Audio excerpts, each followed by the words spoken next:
जय श्री कृष्णा। अब कृष्ण और बलराम किशोरावस्था में पहुंच चुके थे। वे दोनों भी अपने मित्रों की तरह गाय बछड़ों को साथ लेकर वन में जाना चाहते थे, परंतु दोनों भाई जब भी इस बारे में नंद से बात करते, नंद कहते, नहीं नहीं, वह स्थान तुम दोनों के लिए सुरक्षित नहीं है।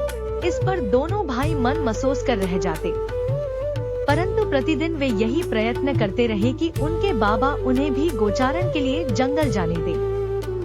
अंततः एक दिन दोनों ने अपने पिता को इसके लिए राजी कर ही लिया।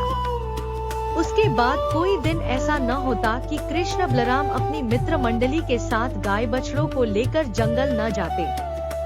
जंगल पहुंचकर कृष्ण बलराम और उनके मित्र अपने अपने पशुओं को चरने के लिए छोड़ देते। उधर गाय बछड़े हरी भरी घासों को घूम घूम कर बड़े आनंद से खाते और इधर कृष्ण के नेतृत्व में उनकी पूरी मित्र मंडली दिन भर धमाचौकड़ी मचाती रहती। बलराम अपने बड़े होने का कर्तव्य निभाते।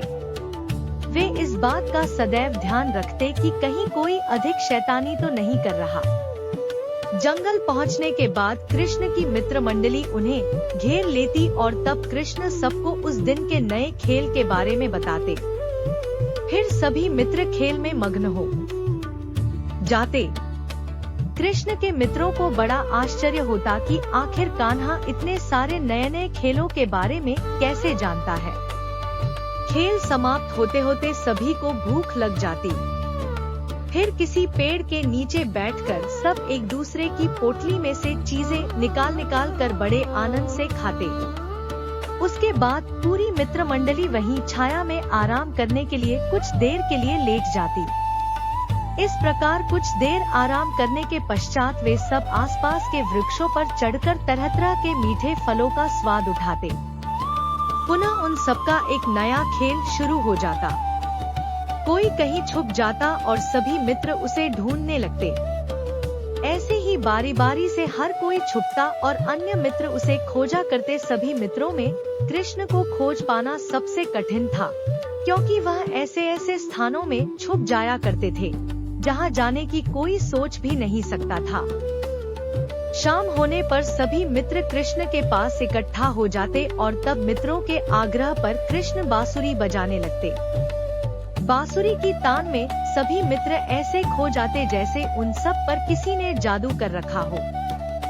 गाय बछड़ों के साथ साथ आसपास के दूसरे पशु पक्षी भी उनकी बांसुरी सुनकर उनके पास खिंचे चले आते। सचमुच कृष्ण की बांसुरी के स्वर में एक अद्भुत मिठास और सम्मोहन था। तो भक्तों, इसी मंगलमयी भावना के साथ आज की श्री कृष्ण लीला यही विराम लेती है, परंतु ठाकुर जी की कृपा और उनकी लीलाओं का प्रवाह कभी समाप्त नहीं होता। प्रार्थना है कि श्री राधा रानी और बाके बिहारी जी की असीम कृपा आप सभी पर सदैव बनी रहे। आपके जीवन में प्रेम हो, भक्ति हो, सुख हो और हर कदम पर प्रभु का आशीर्वाद बना रहे।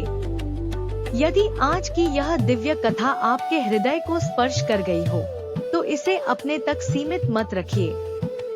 इसे अपने परिवार, मित्रों और सभी कृष्ण भक्तों तक अवश्य पहुंचाइए।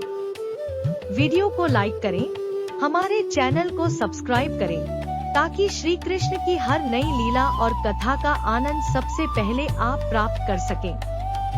जय श्री कृष्णा। राधे राधे। जय श्री माधव।